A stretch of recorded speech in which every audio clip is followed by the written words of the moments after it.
Hello, my name is Emily Carter. I'm 29 years old, and I work as a therapist specializing in emotional healing and relationship counseling. Life has taught me many lessons, but perhaps the most profound one was about forgiveness. Today, I want to share a story that is deeply personal, one that changed the course of my life and redefined the meaning of family for me. I grew up in a small town in Oregon with my younger brother, Daniel. He was 3 years younger than me, and for most of our childhood, we were inseparable. Our parents worked long hours, so we relied on each other for company, for play, and for support. Daniel was my shadow, following me everywhere, always looking up to me with admiration in his bright green eyes. But as we grew older, things changed. Life happened. Mistakes were made. Hurtful words were exchanged. And before I knew it, the bond we once had was broken. We drifted apart until one day, we were nothing more than distant memories in each other's lives. I was 22 when I last saw Daniel. It was at our parents' house during Thanksgiving dinner. What was supposed to be a warm family gathering turned into an ugly argument that neither of us could take back. Harsh words were spoken, words that cut deep, and when he stormed out of the house that night, I never imagined it would be years before I'd see him again. For the longest time, I was convinced that I was right and that he was wrong.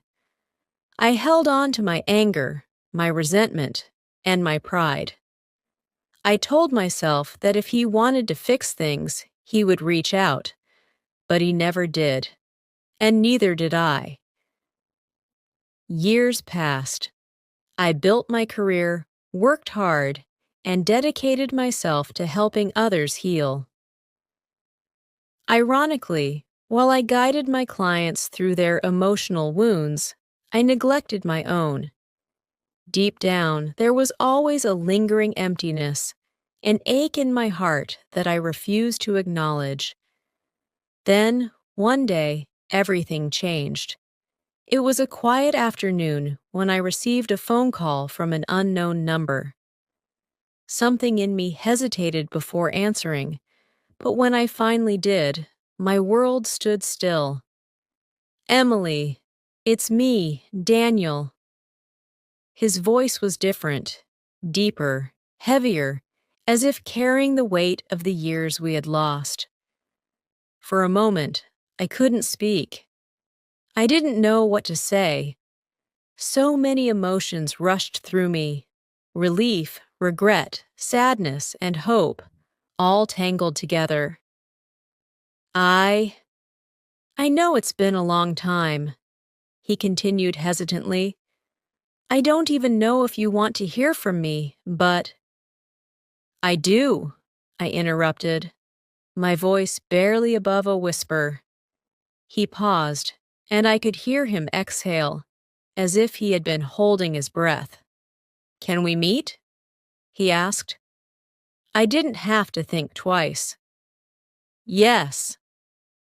And just like that, after 7 years of silence, we were about to face each other again.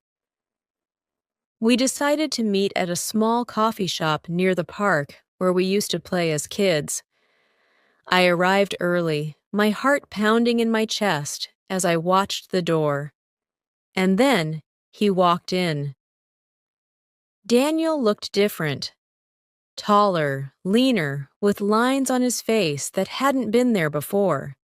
But his eyes, the same green eyes that had once followed me everywhere, held something I had never seen before: pain.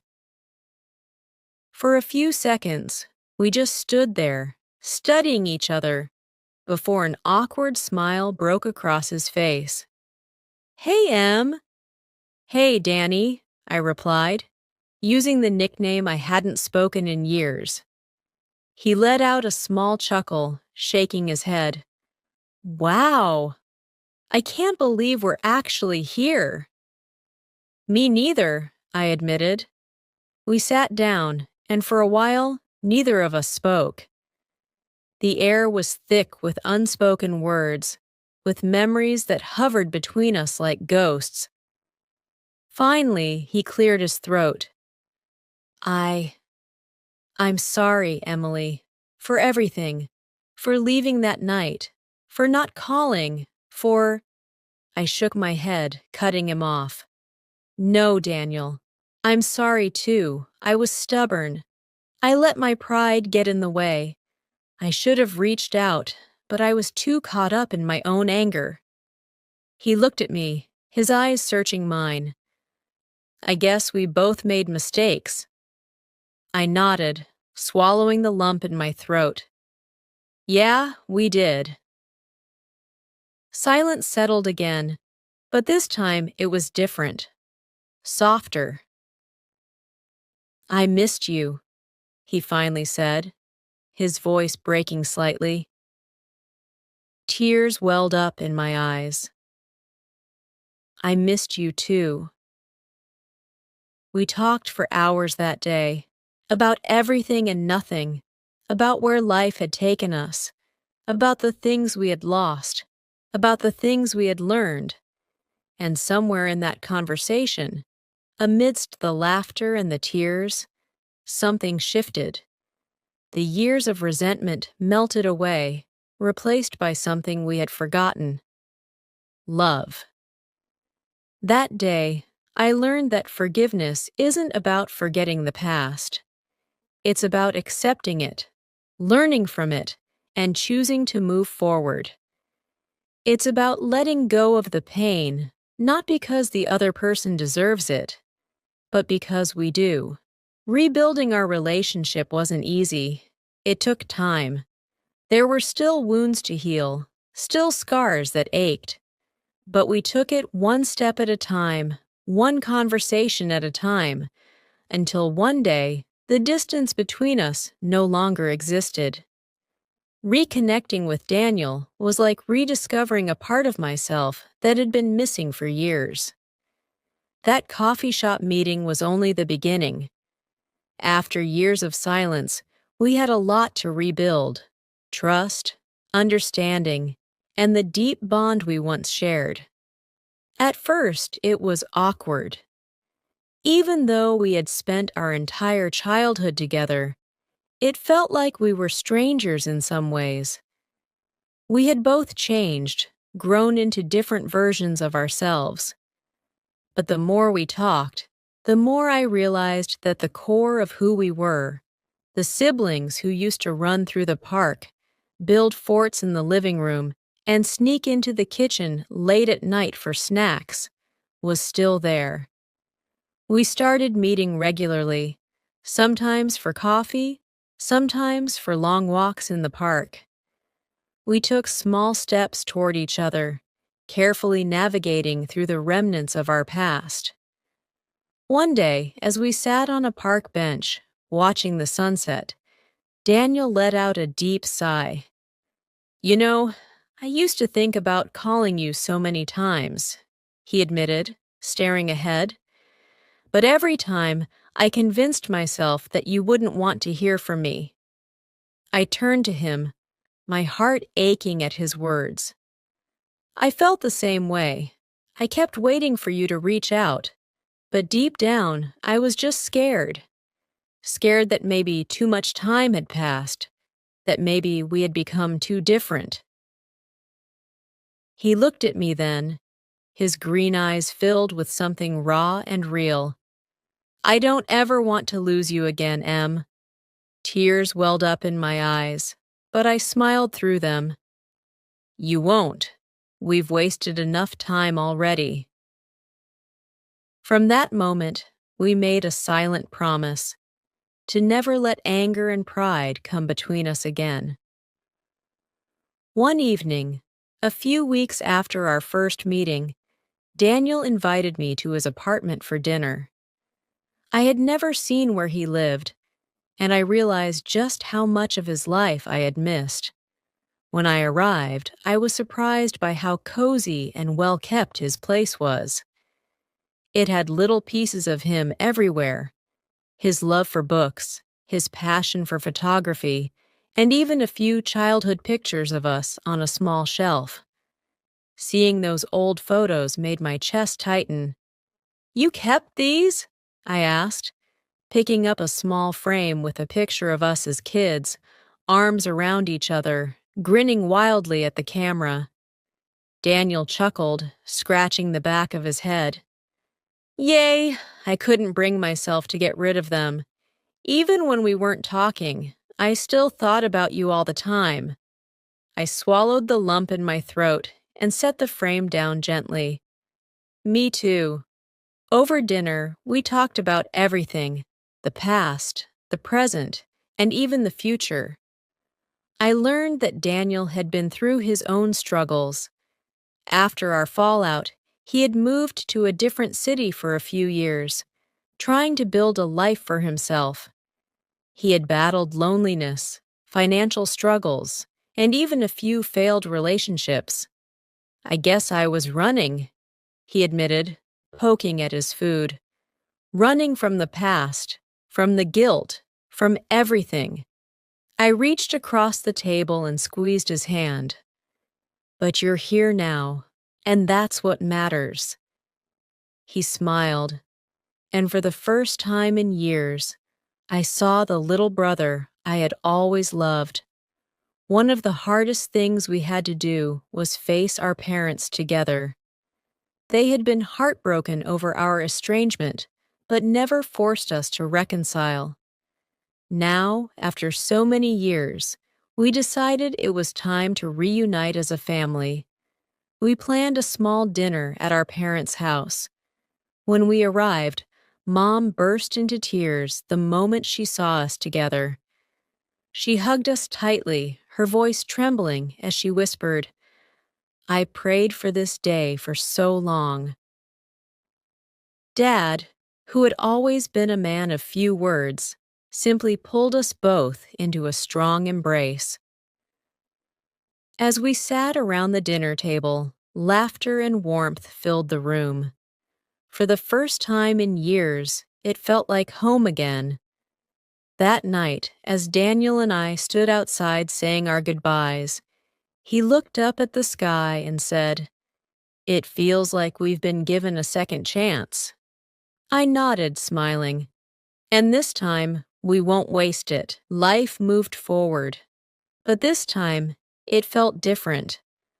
Lighter, warmer, and filled with a sense of peace I hadn't known in years.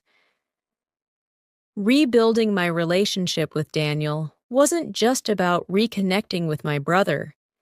It was about rediscovering the love that had always been there, buried beneath years of silence and pride. As weeks turned into months, we became part of each other's daily lives again. We'd check in on each other, grab lunch whenever we could, and spend Sunday afternoons at our parents' house, just like we used to when we were kids. It wasn't perfect. Some wounds still needed time to fully heal. But we had both made the choice to move forward, and that was enough. One evening, as I was leaving work, my phone buzzed with a text from Daniel. "Daniel, got time to meet? There's something I want to tell you."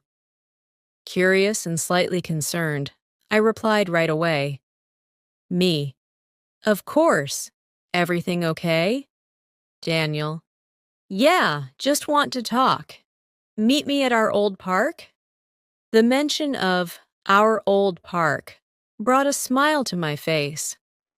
It was the same park where we used to play as kids, the same place where we had met again after all those years apart.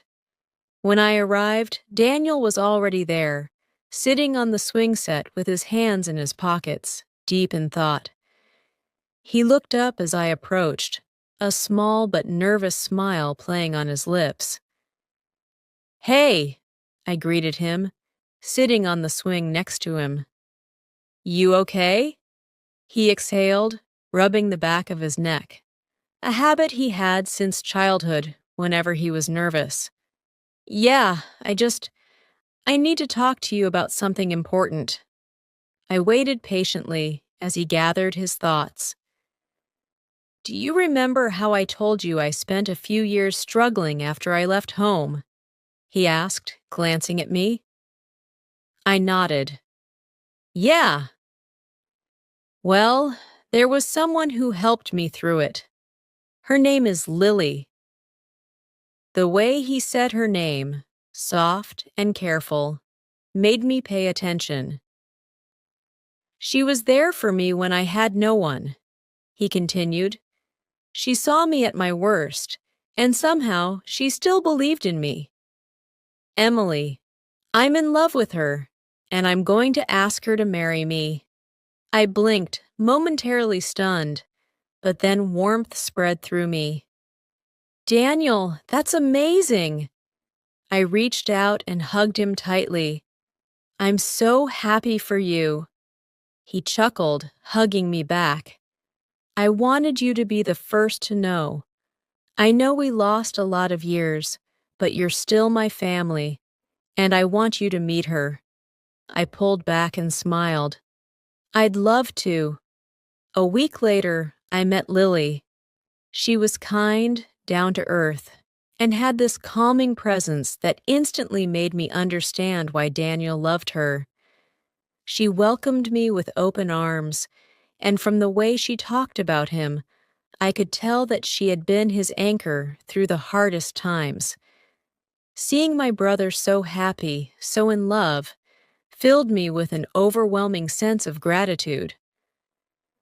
At their engagement party, I watched as Daniel stood in front of family and friends, thanking everyone for their support. Then he looked directly at me. There's someone I need to thank more than anyone, he said. My sister, Emily. She's the reason I believe in second chances, in the power of forgiveness. She's my best friend, and I wouldn't be here today without her. Tears welled up in my eyes as he raised his glass. To family, to love, and to never letting pride keep us apart again. As everyone cheered, I met his gaze and smiled, knowing that we had come full circle. Forgiveness had given us back what we thought we had lost forever. And for that, I would always be grateful.